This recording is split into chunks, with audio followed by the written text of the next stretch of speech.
নমস্কার, শুভ সকাল। এই তো আমি একটা সুন্দর রাস্তা দিয়ে হাঁটছি। আমার এক পাশে রয়েছে সর্ষে ফুল, আরেক পাশে রয়েছে মূলা ফুল। সাদা এবং হলুদের স্বর্গরাজ্যে বলা যায়। সাদা এবং হলুদের স্বর্গরাজ্যের মাঝখানে যে গ্রামীণ মেঠোপথ রয়েছে, আমি সেই পথ দিয়ে হাঁটছি। সকালে ঘুম থেকে ওঠার পর এরকম গ্রামীণ প্রকৃতিতে আসলে এরকম সুন্দর সুন্দর দৃশ্য পাওয়া যায় এবং সুন্দর রাস্তা পাওয়া যায়। তবে রাস্তা সুন্দর হলেও জীবনের রাস্তা সুন্দর না। প্রকৃতি, জীবন আর সব কিছু সমন্বয় হতে পারে, তবে প্রকৃতির মতো আসলে আমাদের জীবনের রাস্তাটা তো সহজ না। চারপাশে এরকম ফুল থাকে না, হ্যাঁ, এবং গ্রামীণ এরকম সুন্দর মেঠো পথ থাকে না। তবে সেটা করে নিতে হয়। আমাদের জীবনের রাস্তাটা খুবই কঠিন, জীবনে চলাটা অনেক কঠিন, এবং জীবনে সফল হওয়া সে তো বিরাট কিছু। তবে আমরা চাইলে চেষ্টা করতে পারি।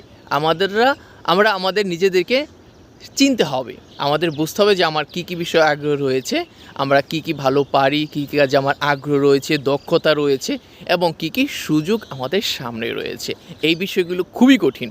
আমরা যারা মধ্যবিত্ত নর্মাল ফ্যামিলিতে থাকি, সেটা যেই ফ্যামিলি হোক যাই হোক, অর্থনীতি, পারিবারিক, ব্যক্তিগত, সামাজিক, জাতীয়, আন্তর্জাতিক সব কিছু মিলিয়ে আসলে আমাদের